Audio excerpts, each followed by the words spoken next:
kasih. Assalamualaikum warahmatullahi wabarakatuh. Waalaikumsalam. Ya, saya sebetulnya lebih suka bicara atas nama Ketua Forum Diskusi Akal Sehat. Ya, karena mau bicara tentang saya energi, kebetulan di sini nggak ada tempat untuk membicarakan soal itu. Belum pas, maksud saya nggak. Oke. Apa yang saya lakukan adalah saya mengekspor palm kernel cell, ya, cangkang sawit ke Eropa, ke Jepang. Kemudian kita lagi mengelola kebun sawit yang hanya boleh menggunakan organik, pupuk organik. Kemudian kita lagi sedang membangun pabrik sawit yang bertentangan dengan pola yang dilakukan oleh pabrik sawit yang ada sekarang. Nah, itu makanya saya tidak bisa menceritakan itu secara banyak karena Anda tidak ada bilang dukungan itu. Ya. Jadi di demo Oh, ya. Oke, saya singkat saja dulu ya. Kalau soal tambang, saya punya tambang batubara juga di Kalimantan Timur. Saya punya tambang batubara, kemudian soal Anda bicara tentang karbon kredit dan lain-lain yang kasar. Anda meributkan soal kerusakan lingkungan yang ditimbulkan kalau pertambangan emas ini terjadi. Pernah nggak Anda tanyakan berapa besar nilai ekonomi yang dihasilkan oleh Trenggalek kalau tambang emas itu dibuka? Pernah ditanya? lebih sedikit dari penghasilan orang petani saat itu sudah disebut.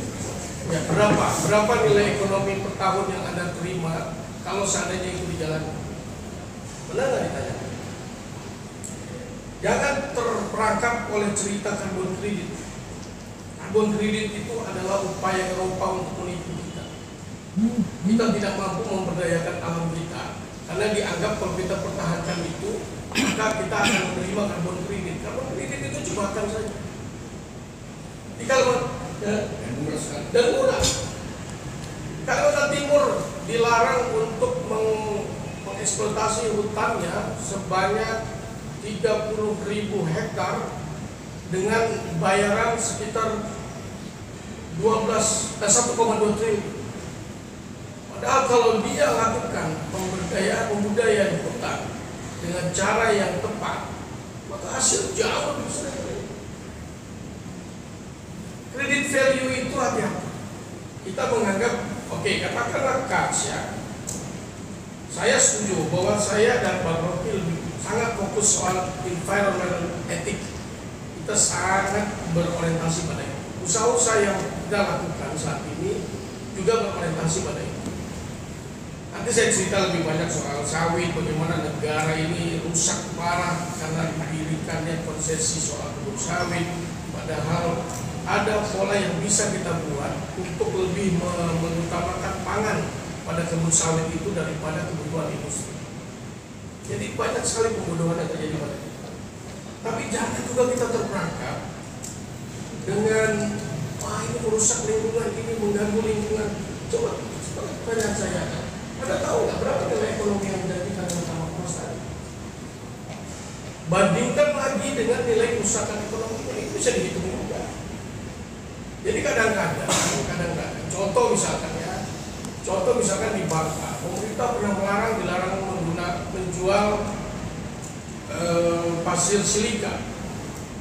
Bangka Belitung satu-satunya provinsi yang boleh mengekspor pasir silika. Karena di daerah itu tidak ada sumber daya lain untuk bisa dijual. Akhirnya hanya Bangka Belitung yang boleh mengekspor pasir silika. Sama juga dengan Trenggalek. Apa yang Anda harapkan dengan pelestarian lingkungan itu? Saya setuju ya, kita lebih kepada pelestarian lingkungan. Saya nggak ada maunya sama pengusaha ini, apalagi kalau saya lihat sahamnya hanya 5%, 95%-nya dikuasai Australia kan? Kan lebih gila lagi. Tapi sekali lagi tanya, berapa nilai ekonomi? Pemerintah yang memberikan izin, tahukah dia berapa nilai ekonominya? Bandingkan dengan kerusakan lingkungan yang ada. Anda punya aturan tahu. Kalau sekedar melihat ini bahwa ini akan mengganggu cagar budaya di Eropa, hancurkan itu semua. Kars mereka sudah hancurkan, hutan mereka sudah hancurkan, tapi nilai ekonominya menjadikan mereka negara lebih maju. Soal lingkungan baru dia mainin kita. Negara-negara yang masih utuh lingkungan, kamu jangan ganggu, kamu akan dapat carbon credit. Nilainya kecil. Kadang-kadang kita terjebak juga dengan kampanye-kampanye lingkungan hidup yang dilakukan oleh NGO luar negeri yang sebenarnya dia sedang memperangkap kita untuk mengamankan lingkungan kita, karena lingkungan mereka sudah tidak ada lagi, paru-paru mereka sudah tidak ada, dia ngambil kita. Hati-hati. Kadang-kadang kita terperangkap sama semangat untuk menjaga lingkungan, tapi kita tidak tahu bandingan nilai ekonomi. Apa tidak ada ilmu sekarang dan teknologi sekarang yang bisa menyeimbangkan itu? Oh iya, teman-teman kita lakukan. Tapi bagaimana caranya untuk menghindari kerusakan lingkungan yang lain? Bisa saja, kenapa tidak?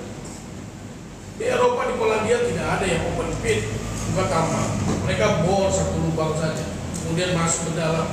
Sudah tidak merusak lingkungan, tidak ada open pit. Itu contoh-contoh teknologi yang bisa digunakan. Jadi ini menarik karena saya baru dengar begitu hebatnya Trenggalek ini sebetulnya. Saya juga nggak tahu ceritanya berapa banyak sih kandungan emas yang mereka mau ambil di dalam ini. Emasnya katanya pakai cyanida. Kalau cyanida, saya termasuk pelaku penambang emas ilegal. Yang kemarin ramai. Saya dulu pelaku penambang emas ilegal. Jadi saya mengerti juga soal emas. Kapan menggunakan cyanida, kapan menggunakan merkuri, kapan Anda tidak menggunakan apa-apa dan menggunakan karpet yang aman buat lingkungan. Saya nggak tahu kategori cyanida itu berarti emasnya bercampur dalam bentuk tanah dan pasir. Tanah bukan. Kemudian kalau dia pasir, Anda nggak perlu pakai cyanida, cukup pakai filtrasi karpet saja. Kalau dia dalam bentuk batuan, maka Anda harus pakai merkuri. Jadi banyak polanya, Pak. Jadi sekali lagi kita kadang-kadang terjebak juga dengan isu-isu itu. Sementara pernahkah kita lihat nilai ekonominya? Lalu apakah tidak ada upaya untuk memanfaatkan apa yang ada tapi kemudian tidak mengganggu lingkungan? Banyak yang masih bisa didiskusikan. Banyak sekali lagi saya ulangi. Kalau Bapak menanyakan mereka memberikan izin, apakah mereka tahu berapa nilai ekonomi yang mereka bisa dapatkan? Itu dulu tadi. Bapak gubernur, ibu gubernur ibu izinkan, Pak Emir kamu kemarin izinkan, apa kamu tahu berapa nilai ekonomi? Kalau mereka nggak tahu kan bodoh itu, ya kan? Lalu bodoh juga kita, ketika kita melarang, ternyata nilai ekonominya bisa menjadikan Trenggalek sebagai negara Eropa. Solusi lingkungan bisa diatasi dengan teknologi, tapi ada juga makmur. Kalau enggak iya, apa dulu alasannya? Tahu nggak? Papua belum seperti Eropa. Oh kan, Papua itu penjajahan. Yang bodoh presidenmu. Ya, oke ya. Contoh lagi. Oke. Kemudian saya tidak menyimpulkan bahwa Anda harus mempertimbangkan tambahan tidak. Tapi harus ada reasonable yang kuat. Ekonominya ada nggak? Mereka izinkan ada nggak nilai ekonominya? Dengan 95% berapa kita dapat, 5% itu berapa pajak yang kita terima? Kayak di Papua lah dihitung-hitung. Zaman dulu kan itu penjajahan kalau Papua. Nilai ekonominya jauh sekali. Ya. Bisa Pak. Saya coba kasih gambaran sedikit Pak ya. Dari 12.000 hektar itu yang menjadi operasi produksi pertama mereka itu 350 hektar. Dari 350 hektar itu mereka dalam apa namanya, amdal atau laporan atau apalah. Itu total emas yang mau, ini hanya emas ya. Karena IUP-nya mereka ini bukan hanya emas. IUP-nya mereka ini dan mineral pengikutnya. Ya, saya kasih tahu lagi, emas itu efek samping. Yang paling utama itu kupruk. Nah, itu setiap ada emas ada tembaga dari itu yang mana? Oke. Terus yang dia dimunculkan itu 800.000 ton apa kilo gitu ya, yang di laporannya mereka ini. Itu dalam 10 tahun mereka produksi untuk yang nilai itu. Terus begini, kalau kita berbicara ekonomi rakyat, Ya kan? Trenggalek itu sudah pernah ditetapkan sebagai hutan durian terbesar di dunia dengan 650 hektar lebih. Saya pernah melakukan penelitian kecil-kecilan, itu bertanya kepada petani-petani yang memiliki lahan durian ini. 1 hektar mereka rata-rata 100 sampai 150 juta. Kali aja segitu, berapa dapatnya? Kali 10. Bagaimana membandingannya? Mungkin itu bisa jadi, itu baru satu komoditi. Belum cengkeh, belum ada beberapa ya, makanya dalam artian kalau kita bukan hanya berbicara soal bagaimana kami menjaga lingkungan ini untuk supaya tidak terjadi ada industri di situ. Karena secara kawasan saja Trenggalek itu banyak patahan. Itu sudah nggak masuk akal. Dia ada izin di sini, bagaimana daya dukung daya tampung lingkungannya untuk itu bisa hadir di sini. Nah, itu yang menjadi permasalahan di Trenggalek. Akhirnya kita ngotot-ngototan dengan pemerintah kabupaten ditingkatkan peraturan-peraturan untuk menjaga itu sendiri, lingkungannya sendiri kayak gimana. RPPLH sampai sekarang belum ada. Nah, gitu. Sementara RT/RW yang saya lihat lumayan ideal gitu, RT/RW ini ditolak juga. Makanya kita kemarin mengkritis begini, pemerintahnya ini bagaimana sih sebenarnya? Terjadi banyak perebutan ruang, perampasan ruang hidup masyarakat yang ada di pelosok-pelosok ini. Karena semuanya harus linear dengan yang ada di atas. Kalau Bappenas sudah menentukan, tempatku bakalan gua habisin, tempatku bakalan saya habisin. Mau sebagus apapun desa, ketika dia membuat perdes perlindungan alam segala macam, nggak ada artinya. Makanya kami dari Trenggalek itu mendorong bagaimana supaya rencana tata ruang ini dari bawah bukan dari atas. Tapi nyatanya Trenggalek juga gagal. Ya, itu mungkin kira-kira gambarannya seperti itu. Persoalannya artinya ini bukan hanya persoalan nasional, seluruh provinsi juga punya persoalan yang sama. Dan menurut saya apa yang Anda sampaikan itu sudah bagus tuh. Misalkan ternyata dari 16.000 hektar dari 1 hektar bisa menghasilkan 150 juta nilai ekonomis duriannya misalkan, ya kan. Kemudian artinya kalau di compare dengan pembangunan emas yang merusak lingkungan, maka 150 juta ini sudah luar biasa sebetulnya. Persoalannya kemudian 1 hektar durian ini kebeli apa enggak semuanya, terserap oleh market apa tidak, terserap oleh pasar apa tidak. Sehingga akhirnya yang Anda tuntut kepada pemerintah adalah bagaimana membuat tata distribusi pasar terhadap durian, ya kan begitu. Nah, artinya kalau kita mau membahas, mau melakukan diskusi dengan pemerintah, saya sebetulnya sudah nggak kepengen ngomong dulu. Negara ini harus direvolusi habis-habisan. Ya, kalau saya lebih ekstrim lagi, kayaknya negara ini baru sadar kalau salah satu menterinya ada yang tertembak dulu satu. Tahu kalau ada pejabat yang diangkat cebol maka disentuh. Lalu dikasih shock terapi biar rakyat yang bukan. Kalau saya lebih kejam lagi kalau ngomong begitu. Dan itu ngomongnya di rapat partai dan lain-lain. Saya kebetulan caleg gagal di ya. Oke, jadi sekali lagi Pak, mereka menetapkan sudah memperhitungkan kan nilai ekonomi buat masyarakat. Tanyakan dulu itu. Kalau kita nggak tahu ya cuma kita ribut-ributin. Justru mereka yang dipertanyakan, kamu bisa menetapkan itu sudah tahu nggak nilai ekonomi yang bisa diterima masyarakat? Kalau dia nggak ada kan lebih tidak beralasan lagi dia menerbitkan itu, ya kan? Nah, ada lebih keren lagi. Oh, saya punya Pak nilai ekonomi masyarakat kita. Kalau kita tidak pakai penambangan, durian kita bisa menghasilkan 150 juta per hektar. Sedangkan kita punya katakan 16.000 hektar. Lahan 650 yang ditetapkan sebagai hutan durian. Dan coba bayangkan, artinya kan lebih besar lagi. Tinggal yang diolah adalah bagaimana tata niaganya yang kita kelola, ya kan? Kualitas duriannya bagaimana caranya meningkatkan kualitas durian. Nah, itu disampaikan. Kalau kita sekedar, tapi percuma. Makanya saya bilang ini kita capek kalau ngomong begini ya. Bang Rocky sudah berani bicara bajingan tolong pada presiden, negaranya nggak berubah, presiden tambah gila, ya kan? kemudian Rafli Harun, Said Didu kemarin bikin video di Partai Indah Kapuk, dia melaporkan bagaimana Partai Indah Kapuk sekarang sudah makin melebar dan lain-lain. Nggak bisa merubah juga, tetap ada nama-nama terus. Ya, jadi kesimpulan saya ini harus revolusi, tapi yang diajak revolusi nggak ada.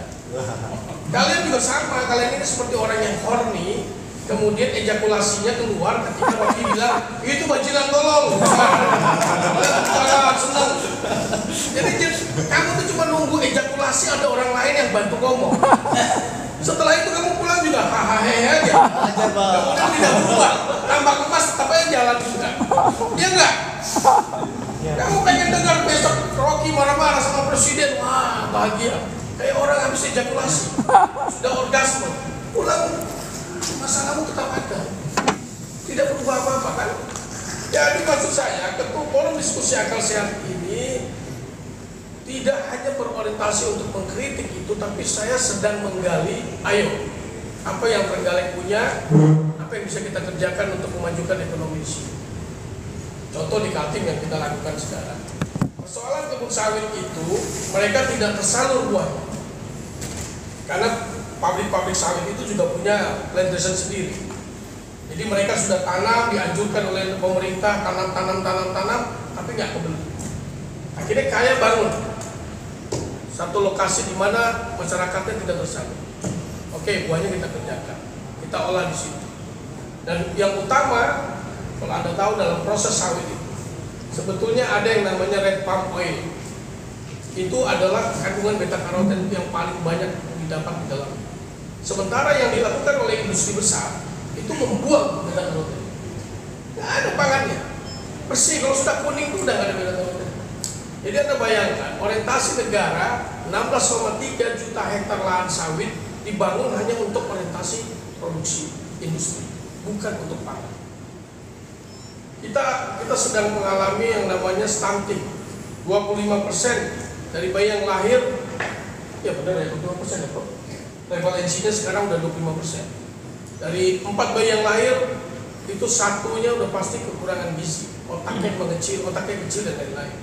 Itu terjadi di negara kita. Padahal 16,3 juta hektar itu sangat cukup untuk memenuhi kebutuhan ini. Ada lagi karbohidrat, namanya fruit cake. Kalau kita olah, kita bisa dapatkan tepung. Tepung itu bisa digunakan untuk kebutuhan karbohidrat masyarakat. Itu juga saya produksi. Di industri besar nggak ada, dibuang. Nah, itu contoh bahwa kamu jangan mengeluh dengan keadaan, jangan cuma bisa kritik terhadap persoalan, tapi kemudian tidak bisa mencari solusi sendiri, melakukan kemandirian sendiri, melakukan solusi untuk mengatasi persoalan itu sendiri. Nah, itu yang salah kita yang lakukan. Forum diskusi akal sehat mengajak semua sektor. Mas Koko udah saya bilang, cepat bangun koperasi di Tulungagung. Perusahaan apa? Marmer kemarin ada solusi, ada marmer dan kayu.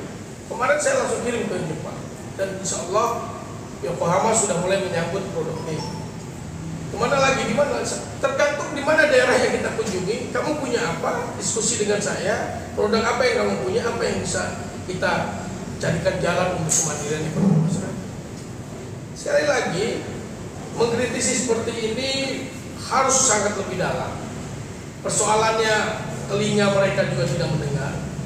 Tetap saja ada bagian-bagiannya. Bang Rocky bagian yang tukang teriak-teriak supaya mereka juga tidak kelewatan kurang ajarnya. Tapi di sisi lain kita juga harus punya solusi untuk kemandirian kita.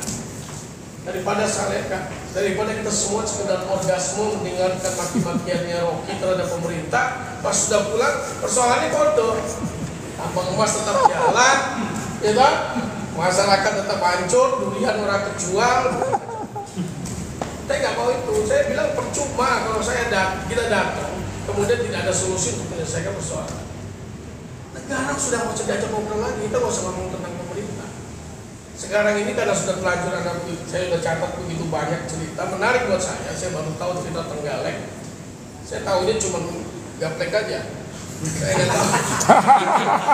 Saya nggak tahu ada cerita durian. Loh, kalau tahu begini kan artinya udah nggak ada sekarang Trenggalek itu. Nah, artinya sekarang justru sekarang saya lihat Anda tidak lagi mengutamakan itu, malah mengkritisi sesuatu yang tidak memberikan income apa-apa buat masyarakat. Buat apa ngelibutin ini terus kemudian tidak menjadi apa-apa? Ya, lebih baik berapa nilai ekonomi investasi? Betul nggak lebih baik daripada kita mempertahankan itu? Betul nggak lebih baik daripada kita mempertahankan durian? Oke, pupuk organik, Mas. Saya sangat fokus soal pupuk organik. Ya, saya sedang mendatangkan hampir semua kebun petani di Kalimantan Timur itu sedang saya inventarisir. Saya ambil alih pengelolaannya karena mereka biasa pakai pupuk Korea dan sekarang kesulitan pupuk. Akhirnya saya alihkan dengan pupuk organik. Kita kerjasama. Nah, bodohnya negara, coba Anda bayangkan ya. Sebegitu hebatnya jenengan, misalkan contoh sudah mencoba membuktikan pupuk organik produktivitasnya baik dan tidak merusak lingkungan kan? Kenapa tidak dimandatori? Kebun sawit dimandatori itu baru tahun 2029. Negara baru memberikan mandatori bahwa kebun sawit harus menggunakan pupuk organik. Kan goblok. Goblok itu di mana? Artinya dia sadar bahwa pupuk yang dipakai sekarang ini nggak baik. Dibiarkan itu berlanjut sampai tahun 2029 baru dimandatori, diwajibkan. Kenapa? Mafia pupuk juga ada. Ya, makanya ini Pak. Impor pupuk, mafia impor pupuk juga ada. Padahal kalau kita tahu CO2 tambah 2 jadinya karbohidrat. Tidak ada di buku NPK kan? Iya. Itu hanya C sama HO jadi karbohidrat. Tidak ada. Tidak butuh NPK. Kalau Karena itu CHO tidak bisa dipabrikan kan? Kalau itu ada. Saya apoteker, saya tahu ilmu. Jadi kalau Anda ngomong gitu saya tahu juga. Enggak, NPK dibutuhkan juga. Nanti fosfat kali dibutuhkan juga. Kalau enggak daun jenengan kuning semua itu nanti. Ya. Oke, jadi organik iya supporting, tapi bergantung kepada tanah, kondisi tanahnya juga. Kadang-kadang di kawasan tertentu dikasih organik ya bagus. Kenapa? Karena kawasan itu tanahnya tidak menyediakan unsur hara yang dibutuhkan oleh tanah. Ya, aku ngerti. Ya, jadi sekali lagi saya senang Mas itu lanjutkan. Terus kemudian saya membina tani ternak nelayan seluruh Indonesia. Kita punya binaan itu di beberapa daerah. Pupuk organik jenengan ini diolah di tempat mereka bisa diolah ya.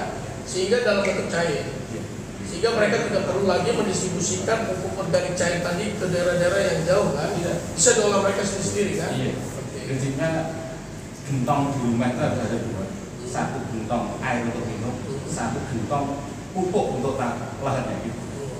Sudah berapa kawasan diaplikasikan? Yang masif itu satu desa. Jadi ada kita ke kelompok tani satu kelompok. Apa kendalanya dengan tidak bisa mengaplikasikan itu di seluruh Tegal ini? Ya, ini terkait tadi mental penjajahan ya. Artinya kita mau berkembang kalau ada kepentingan lain yang itu tidak bisa berkembang. Tapi sebenarnya senang diapresiasi pemerintah. Ulangi. Siapapun yang berani. Ulangi, kendalanya dengan tidak bisa menyebarkan hal yang bagus ini kepada seluruh petani, kenapa? Ya karena berbenturan dengan kepentingan lain. Kepentingan pupuk kimia. Ya. Pupuk organik itu selalu direndahkan, kita petani akhirnya terbisik itu akhirnya netral lagi. Makanya selama 5 tahun ini kita soalnya itu nggak dijual, cuman dibagi. Jadi 15.000 liter itu kita bagi selama hampir 12 musim tanam ini dan berhasil bagus. Dan kementerian baru datang kemarin. Jadi direktur perlindungan tanaman juga ada juga kan ya. Ternyata yang benar itu ya ala satu bulan ini bertaninya. Petani diberitahu dulu baru nanti. Kalau itu jenengan bicara sama kita berdua aja ya. Kalau kita ngomongin sini nanti apa ya. Tapi ini perlu eksekusi langsung, misalkan seperti yang saya lakukan. Kamu daripada pakai itu, sudah, ini kawasan kebun saya ambil alih. Hasil bagi 2, misalkan begitu. Saya yang biayain pupuk dan lain-lain, saya yang biayain. Sama juga jenengan kan. Sebetulnya bisa lakukan itu kan. Daripada Anda bagi itu tadi, Pak, wes jenengan tanam padi toh, saya tak rawatnya ya sampai selesai sampai panen. Hasilnya bagi 2 ya. Bisa nggak lakukan itu? Akhir tahun ini ternyata gitu kan.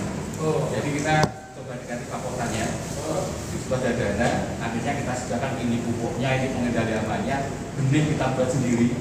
Kita namakan benih padi katobilan, persilangan antara Jepang dengan katobilan itu. Jadi satu Indonesia yang ada padi itu juga di situ. Oke, Mas, solusi sudah selesai. Siap. Tidak ada persoalan lagi soal organik. Siap. Makanya tadi Selesai kan, ya? kita kan berbiasa kerja itu kalau bisa nanti solusinya belangkonan ini. Dari petani untuk petani kembali ke petani kita. Ya, tapi udah selesai kan? Sudah beres kan? Jadi kan tahun ini dari petani mau Insya Oke. Nanti kalau ada yang perlu apa yang dibicarakan ya kita bicarakan ya. Siap. Mas Duren, ayo kita atur bagaimana pendistribusian tata niaga Duren. Mas.